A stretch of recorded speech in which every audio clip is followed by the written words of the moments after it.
بسم اللہ الرحمن الرحیم۔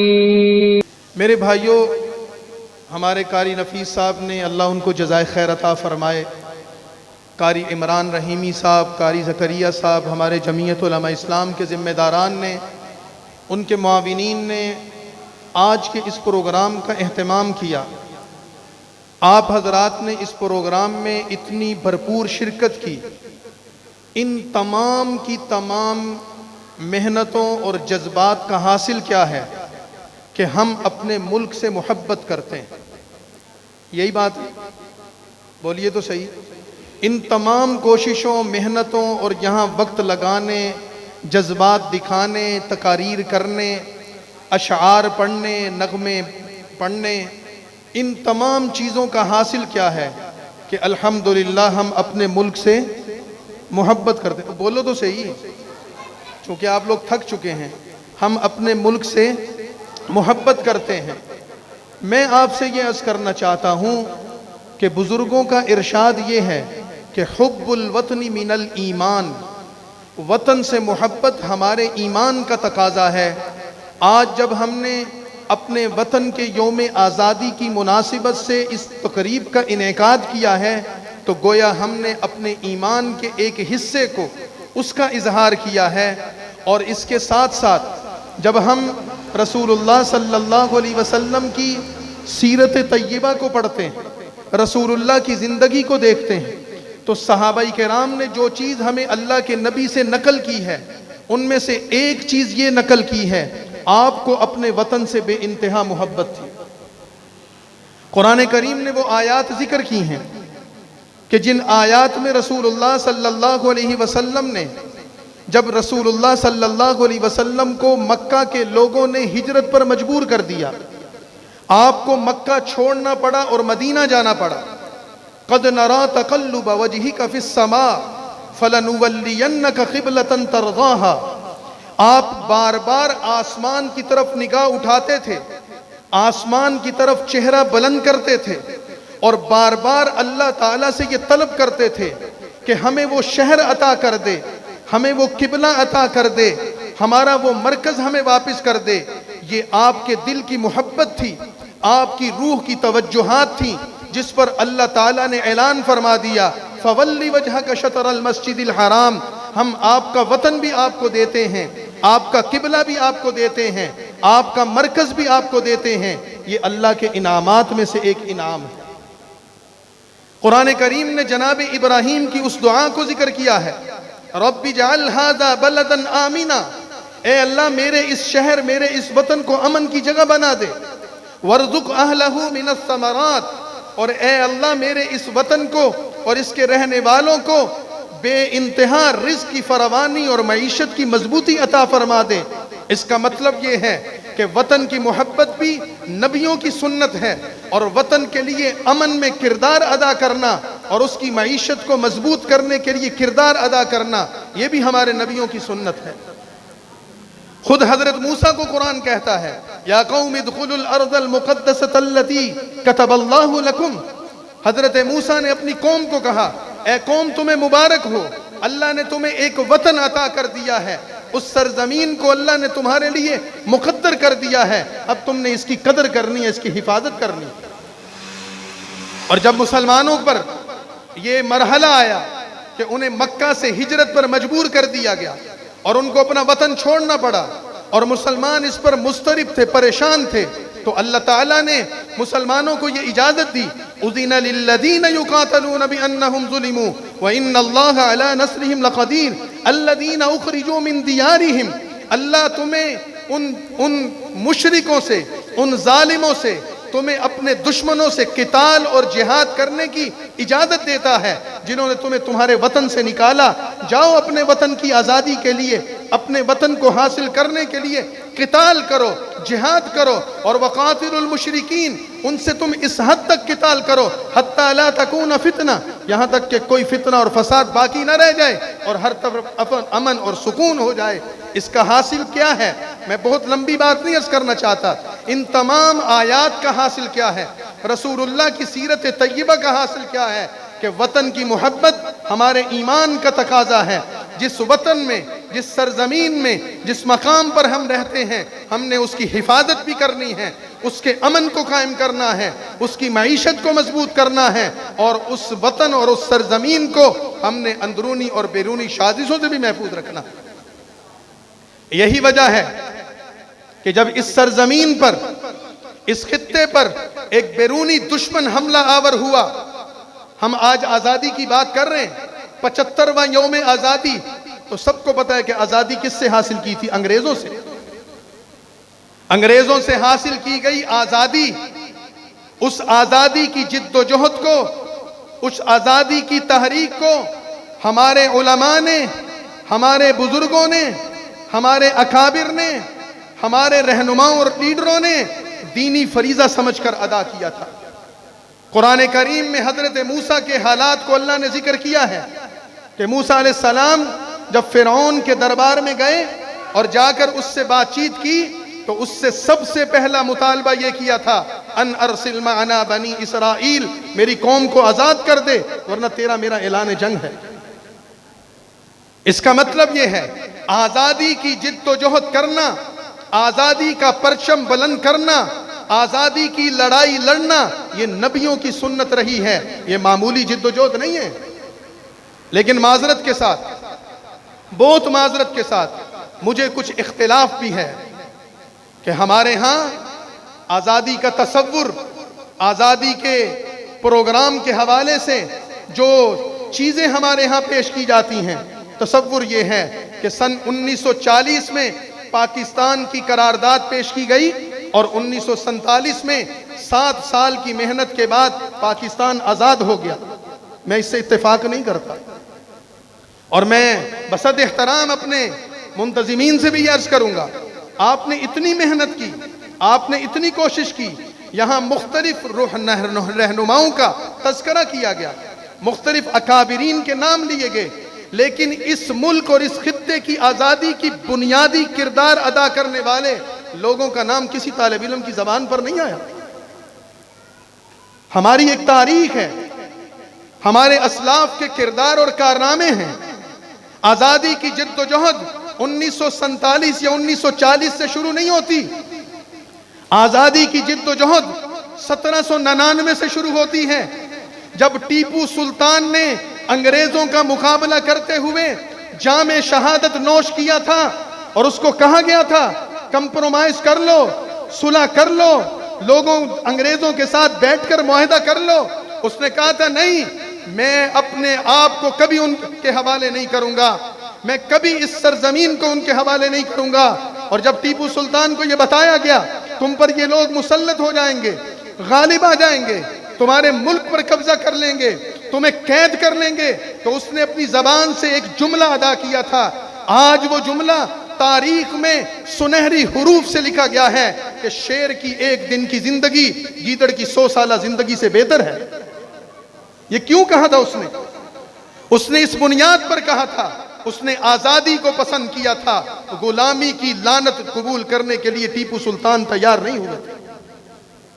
1799 میں ٹیپو سلطان شہید ہوئے تو انگریز جرنل نے ٹیپو سلطان کی لاش پر کھڑے ہو کر کہا تھا، ان کی شہید جسم کے سامنے کھڑے ہو کر کہا تھا، آج کے بعد ہندوستان ہمارا ہے، کوئی نہیں جو ہمیں ہندوستان میں روک سکے۔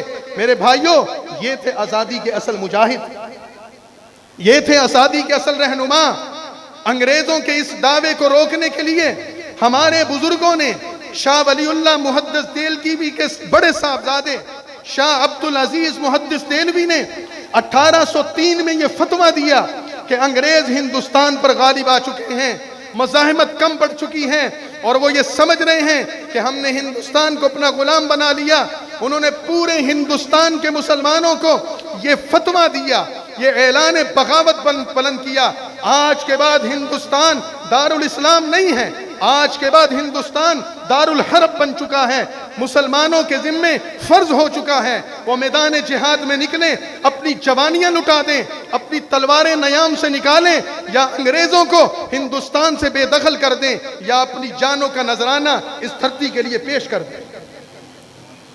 آپ تاریخ اٹھائیں، شاہ عبدالعزیز محدث دہلوی کے ساتھ کیا کیا گیا، ان کو ان کے شہر سے جلا وطن کر دیا گیا، ان کو قید میں ڈالا گیا، ان کو زہر دیا گیا، ان کی آنکھوں کی بینائی چھین لی گئی، ان کو تشدد کا نشانہ بنایا گیا، لیکن انہوں نے آزادی کے تصور پر کمپرومائز نہیں کیا۔ وہ جام شہادت نوش کر گئے، لیکن سید احمد شہید کی شکل میں، شاہ اسماعیل شہید کی شکل میں اپنے جانشین چھوڑ گئے۔ جائیے بالا کوٹ مانسیرا کی سرزمین پر سید احمد شہید کا مزار بھی ملے گا، شاہ اسماعیل شہید کی قبر بھی ملے گی۔ یہ دلی سے چل کر ان کوہساروں اور ان پہاڑوں پر کیا لینے گئے تھے؟ اقتدار کی ہوس میں نہیں گئے تھے، اقتدار کی لالچ میں نہیں گئے تھے، مال و دولت کو لوٹنے کے لیے نہیں گئے تھے، بلکہ دشمنان ملک و وطن سے، دشمنان اسلام سے مقابلہ کرنے کے لیے اس سرزمین پر گئے، اور انہوں نے اپنی گردنیں کٹوا دی، لیکن انہوں نے اس سرزمین کا سودا نہیں کیا۔ 1857 کی جنگ آزادی کس نے لڑی ہے؟ ہمارے بزرگوں کا نام آپ کو بتایا جاتا ہے۔ مولانا قاسم نانوتوی دارالعلوم دیوبند کے محتمم تھے۔ حاجی امداد اللہ مہاجر مکی ایک پیر تھے، لیکن ان کا اصل تعارف یہ نہیں ہے۔ ان کا اصل تعارف یہ ہے، انہوں نے 1857 کو میدان جہاد گرمایا تھا، انگریزوں کا مقابلہ کیا تھا۔ حاجی امداد اللہ مہاجر مکی امیر قافلہ تھے، مولانا رشید احمد گنگوہی سپہ سالار اور قاضی تھے، مولانا قاسم نانوتوی حافظ ضامن شہید میدان جہاد میں نکلے۔ اس سرزمین کو آزاد کروانے کے لیے، انگریز کو ہندوستان سے نکالنے کے لیے انہوں نے اپنی جانیں بھی پیش کی، ہندوستان کے مسلمانوں کو تیار کیا، اور یہاں تک کہ جب ہندوستان میں رہنے والے ہندو، عیسائی، بدھ مت اور دیگر اقوام کے لوگوں پر غفلت چھائی ہوئی تھی، انہوں نے غلامی کو قبول کر لیا تھا۔ مسلمانوں کے یہ رہنما تھے، ان مدرسوں کی چٹائیوں پر بیٹھنے والے یہ علماء تھے، جنہوں نے آزادی کے پرچم کو بلند رکھا اور پھانسی کے پھندوں پر چھول گئے، لیکن غلامی پر سودے بازی نہیں کی، غلامی کو قبول نہیں کیا۔ یہ ہیں ہماری آزادی کے اصل ہیرو، یہ ہیں ہماری آزادی کے وہ لوگ جنہوں نے ہمیں اس ملک کی آزادی کے لیے قربانیاں دے کر ہماری نسلوں کو یہاں تک پہنچایا۔ ہم ان کو کیسے فراموش کر سکتے ہیں؟